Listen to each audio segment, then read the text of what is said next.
Hello students, welcome back to my YouTube channel TSK Tutorials presented by Shivakumar ST.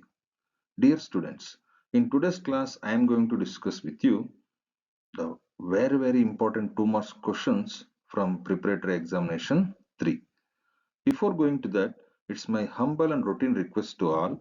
If you are new to my channel, please do subscribe my channel to watch the most essential videos that are already available in my channel. If you like those videos, please do share among your friends and don't forget to leave a comment on those videos.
Let's move to the next question.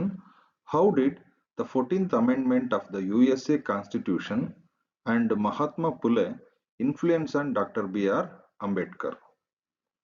America ಸಂವಿಧಾನದ 14ನೇ ತಿದ್ದುಪಡಿ ಮತ್ತು ಮಹಾತ್ಮ Phule doctor B R Ambedkar ಅವರ ಮೇಲೆ ಹೇಗೆ ಪ್ರಭಾವ ಬೀರಿದರು ಅಂತ ಪ್ರಶ್ನೆ ಕೇಳಿದ್ದಾರೆ. The answer is the 14th Amendment of the USA Constitution gave freedom to black Americans. Then Ambedkar saw the parallel situation of depressed classes in India. America ಸಂವಿಧಾನದ 14ನೇ ತಿದ್ದುಪಡಿ ಕಪ್ಪು ಅಮೆರಿಕನ್ನರಿಗೆ ಸಂಪೂರ್ಣವಾದಂತಹ ಸ್ವತಂತ್ರವನ್ನ ನೀಡುತ್ತೆ. ನಂತರ ಅಂಬೇಡ್ಕರ್ ಏನ್ ಮಾಡ್ತಾರೆ, ಭಾರತದಲ್ಲಿ ತುಳಿತಕ್ಕೊಳಪಟ್ಟಂತಹ ಒಂದು ವರ್ಗ ಇದೆ, ಅವರ ಹಕ್ಕುಗಳಿಗಾಗಿ ನಾನು ಯಾಕೆ ಹೋರಾಟ ಮಾಡಬಾರದು ಎಂಬುವಂತ ಆಲೋಚನೆ ಅಂಬೇಡ್ಕರ್ಗೆ ಬರುತ್ತೆ. When Ambedkar returned to India, he was greatly influenced by the life and work of Phule, who took a pledge to see classless society. Ambedkar ಅಮೆರಿಕದಿಂದ ಭಾರತಕ್ಕೆ ಹಿಂದಿರುಗಿದಾಗ ವರ್ಗರಹಿತ ಸಮಾಜವನ್ನ ನೋಡುವ ಪ್ರತಿಜ್ಞೆ ಮಾಡಿದಂತಹ ಜ್ಯೋತಿಬಾ ಫುಲೆ ಅವರ ಜೀವನ, ವ್ಯಕ್ತಿತ್ವ ಮತ್ತೆ ಕೆಲಸದಿಂದ ಅವರು ಹೆಚ್ಚು ಪ್ರಭಾವಿತರಾಗ್ತಾರೆ.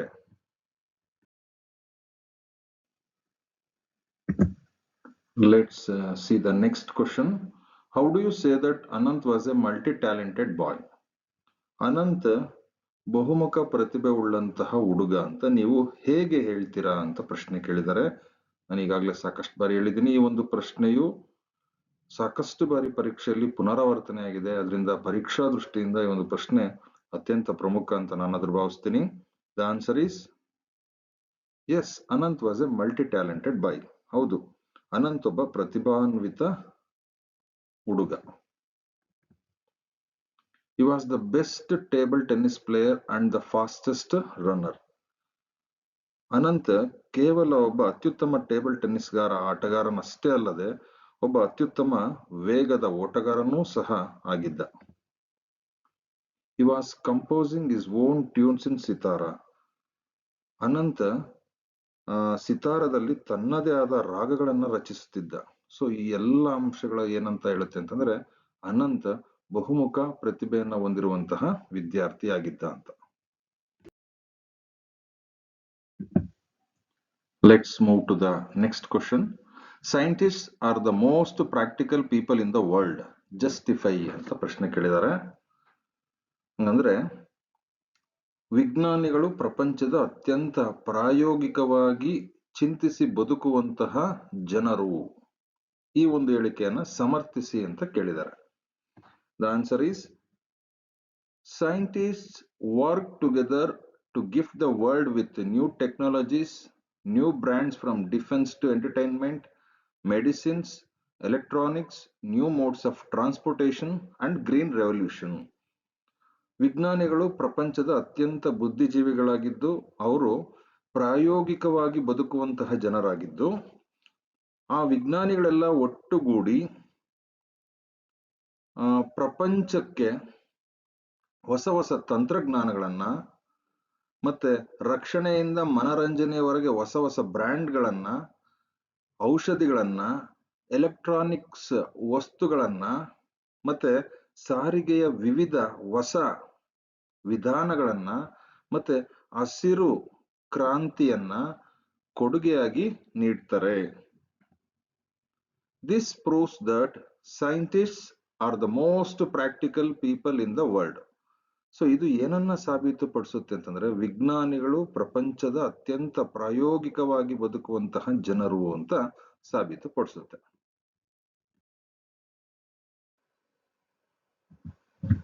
Let's see the next question. How does the poet describe that the earth has an ocean of patience in the poem I am the land? I am the land ಎನ್ನುವಂತಹ ಪದ್ಯದಲ್ಲಿ ಭೂಮಿಗೆ ಸಾಗರದಷ್ಟು ತಾಳ್ಮೆ ಇದೆ ಎಂದು ಕವಿ ಹೇಗೆ ವರ್ಣಿಸಿದ್ದಾನೆ ಅಂತ ಪ್ರಶ್ನೆ ಕೇಳಿದ್ದಾರೆ. The answer is the land says that it is always patient and bears all that is done to it. The people use the land in many ways. ಅಂದರೆ ಜನರು ಭೂಮಿಯನ್ನ ಹಲವಾರು ವಿಧಗಳಲ್ಲಿ ಬಳಸ್ತಾರೆ. ಮನುಷ್ಯರ ಆ ಒಂದು ದೌರ್ಜನ್ಯಗಳನ್ನ, ಮನುಷ್ಯರ ಒಂದು ದಬ್ಬಾಳಿಕೆಯನ್ನ ಭೂಮಿ ಬಹಳಷ್ಟು ತಾಳ್ಮೆಯಿಂದ ಸಹಿಸ್ಕೊಂಡು ಬಂದಿದ್ದೀನಿ ಅಂತ ಹೇಳ್ತಾ ಇದೆ ಇಲ್ಲಿ. It digs the land, grows fruits and trees and even fights for land. ಅಂದ್ರೆ ಮನುಷ್ಯರು ಭೂಮಿಯನ್ನ ಉಳುಮೆ ಮಾಡ್ತಾರೆ, ಗಿಡಗಳನ್ನ ನೆಡ್ತಾರೆ, ಮರಗಳನ್ನ ಬೆಳೆಸ್ತಾರೆ, ಹಣ್ಣುಗಳನ್ನ ಬೆಳೀತಾರೆ. ಅಷ್ಟೇ ಅಲ್ಲದೆ ಭೂಮಿಗಾಗಿ ಹೋರಾಡ್ತಾರೆ, ಹೊಡೆದಾಡ್ತಾರೆ, ಕಿತ್ತಾಡ್ತಾರೆ. The soldiers come with guns fighting for the land. ಇನ್ನು ರಾಷ್ಟ್ರ ಮಟ್ಟದಲ್ಲಿ ನೋಡೋದಾದ್ರೆ ಸೈನಿಕರು ಭೂಮಿಗೋಸ್ಕರ ಬಂದೂಕುಗಳನ್ನ ಹಿಡಿದು ಹೋರಾಡ್ತಾರೆ, ಯುದ್ಧವನ್ನ ಮಾಡ್ತಾರೆ. People build fences on the land to divide nations which suffocates like chains in her neck. ಜನರು ರಾಷ್ಟ್ರವನ್ನ ವಿಭಜಿಸಲು ಭೂಮಿಯ ಮೇಲೆ ಚಿಕ್ಕ ಚಿಕ್ಕ ಬೇಲಿಗಳನ್ನ, ಗಡಿಗಳನ್ನ ನಿರ್ಮಾಣ ಮಾಡ್ತಾರೆ. ಅದು ಆಕೆಗೆ ಯಾವ ರೀತಿ ಅನ್ಸುತ್ತೆ ಅಂತಂದ್ರೆ ಅವಳ ಕುತ್ತಿಗೆಯನ್ನ ಸರಪಳಿಗಳಿಂದ ಬಂಧಿಸ್ದಂಗ ಆಗುತ್ತೆ, ಇದರಿಂದ ಆಕೆಗೆ ಉಸಿರುಗಟ್ಟಿಸಿದಂತೆ ಆಗುತ್ತೆ ಅಂತ ಭಾವಿಸ್ತಾಳೆ. But mother earth marks at the people's behaviour with a tone of self assertion. ಆದ್ರೆ ಭೂಮಿ ಈ ಜನರ ಈ ಒಂದು ನಡವಳಿಕೆಗಳನ್ನ ಸ್ವಯಂ ಪ್ರತಿಪಾದನೆಯ ಸ್ವರದಲ್ಲಿ ನೀವು ಕೇವಲ ಭೂಮಿಯ ಒಂದು ಭಾಗಕ್ಕೆ ಬೇಲಿ ಹಾಕ್ಬೋದೇ ಹೊರತು ಇಡೀ ಭೂಮಂಡಲಕ್ಕೆ ಬೇಲಿಯನ್ನು ಹಾಕ್ಲಿಕ್ಕೆ ಸಾಧ್ಯ ಇಲ್ಲ ಅಂತ ಅಣ್ಕಿಸ್ತಾಳೆ.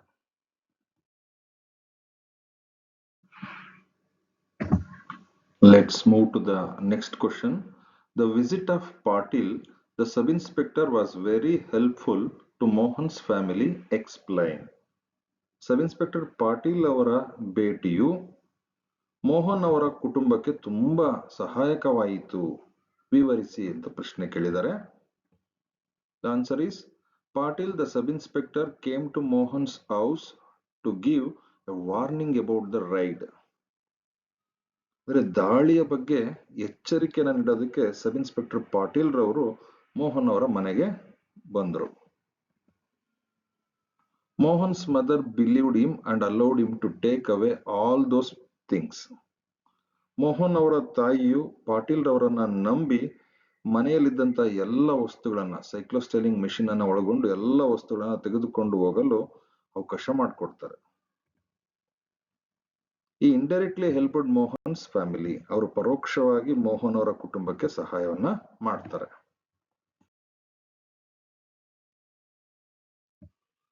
Let's move to the next question. Describe Dicky Dalma's preparation for her venture. ಡಿಕ್ಕಿ ಡಾಲ್ಮಾರ್ ಅವರು ತನ್ನ ಸಾಹಸಯಾನಕ್ಕೆ ಸಿದ್ಧತೆ ಮಾಡಿಕೊಂಡಿದ್ದನ್ನ ವಿವರಿಸಿ ಅಂತ ಪ್ರಶ್ನೆ ಕೇಳಿದ್ದಾರೆ. The answer is Dolma got training in the mountaineering institute at Manali. Dicky Dolma ಅವರು ಪರ್ವತಾರೋಹಣ ಸಂಸ್ಥೆ ಅಂದ್ರೆ ಮನಾಲಿಯಲ್ಲಿರುವಂತಹ ಪರ್ವತಾರೋಹಣ ಸಂಸ್ಥೆಯಲ್ಲಿ ತರಬೇತಿಯನ್ನ ಪಡ್ಕೊಳ್ತಾರೆ. Her determination and hard work helped her to secure A grade. ಆಕೆಯ ದೃಢ ಸಂಕಲ್ಪ, ಕಠಿಣ ಪರಿಶ್ರಮವು ತರಬೇತಿಯಲ್ಲಿ ಆಕೆಗೆ ಎ ದರ್ಜೆಯನ್ನ ಪಡ್ಕೊಳ್ಳೋದಕ್ಕೆ ಸಹಾಯ ಮಾಡುತ್ತೆ. She used to practice 4 hours every day before the task of scaling the Mount Everest. Mount Everest ಏರುವ ಕಾರ್ಯಕ್ಕೂ ಮುಂಚೆ ಅವರು ಪ್ರತಿದಿನ 4 ಗಂಟೆಗಳ ಕಾಲ ಕಠಿಣವಾದಂತಹ ಅಭ್ಯಾಸವನ್ನ ಮಾಡ್ತಾ ಇದ್ರು.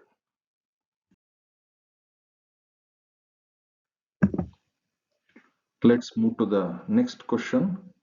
Hanif was always able to keep himself cheerful throughout his life. Describe. ಅಂದ್ರೆ ಹನೀಫ್ ತನ್ನ ಜೀವನದುದ್ದಕ್ಕೂ ಯಾವಾಗಲೂ ಹರ್ಷಚಿತ್ತದಿಂದ ಇರಲು ಸಾಧ್ಯವಾಯಿತು. ವಿವರಿಸಿ ಅಂತ ಪ್ರಶ್ನೆ ಕೇಳಿದ್ದಾರೆ. ಅಂದ್ರೆ ಅವನು ಜೀವನದುದ್ದಕ್ಕೂ ಯಾವಾಗಲೂ ಸಂತೋಷವಾಗಿರ್ತಿದ್ದ ಅಂತ ಒಂದು ಸ್ಟೇಟ್ಮೆಂಟ್ ಕೊಟ್ಟು ಅದನ್ನ ಡಿಸ್ಕ್ರೈಬ್ ಮಾಡಿ ಅಂತ ಕೇಳಿದ್ದಾರೆ. The answer is Haneef deeply interested in art is sketched well. Haneef ಅವರಿಗೆ ಕಲೆ ಬಗ್ಗೆ ಅಪಾರವಾದಂತಹ ಆಸಕ್ತಿ ಇತ್ತು ಮತ್ತೆ ಬಹಳ ಚೆನ್ನಾಗಿ ಅವರು ಚಿತ್ರಗಳನ್ನ ಬಿಡಿಸ್ತಾ ಇದ್ರು. He made beautiful cards out of waste materials. ಅವರು ತ್ಯಾಜ್ಯ ವಸ್ತುಗಳಿಂದ ಬಹಳ ಸುಂದರವಾದಂತಹ ಗ್ರೀಟಿಂಗ್ ಕಾರ್ಡ್ಗಳನ್ನ ತಯಾರು ಮಾಡ್ತಾ ಇದ್ರು. He read books and loved playing drums. ಅವರು ಪುಸ್ತಕಗಳನ್ನ ಹೆಚ್ಚು ಹೆಚ್ಚು ಓದ್ತಾ ಇದ್ರು ಮತ್ತೆ ಡ್ರಮ್ ನುಡಿಸುವುದು ಅವರಿಗೆ ಬಹಳ ಇಷ್ಟವಾದಂತಹ ಹವ್ಯಾಸ ಆಗಿತ್ತು. ಸೊ ಈ ರೀತಿಯಾಗಿ ಹನೀಫ್ ಜೀವನದುದ್ದಕ್ಕೂ ಸಂತೋಷದಿಂದ ಕಾಲವನ್ನ ಕಳೀತಾ ಇದ್ರು.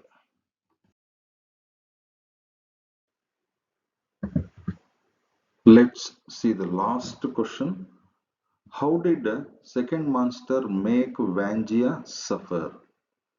ಸೆಕೆಂಡ್ ಮಾನ್ಸ್ಟರ್ ವ್ಯಾಂಜಿಯಾಗೆ ಹೇಗೆಲ್ಲ ಕಷ್ಟಗಳನ್ನ ತಂದೊಡ್ಡಿತು ಅಂತ ಪ್ರಶ್ನೆ ಕೇಳಿದ್ದಾರೆ.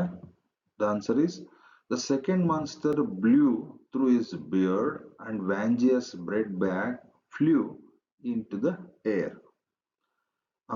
ಸೆಕೆಂಡ್ ಮಾನ್ಸ್ಟರ್ ತನ್ನ ಗಡ್ಡವನ್ನ ಜೋರಾಗಿ ತಿರುಗಿದಾಗ ವ್ಯಾಂಜಿಯ ಒಂದು ಆಹಾರದ ಚೀಲ ಗಾಳಿಯಲ್ಲಿ ಹಾರ್ಕೊಂಡು ಹೋಗುತ್ತೆ. The monster turned mountains and rivers into a vast desert with no food to be found.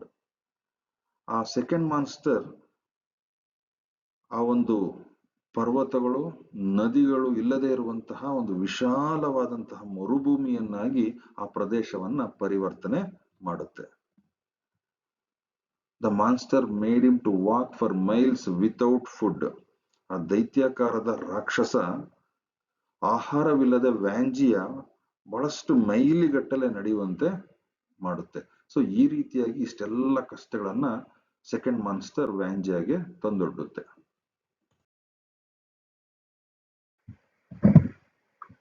By this, I wind up today's class. If you like this video, please do comment on this video and share among your friends. Thank you for watching this video.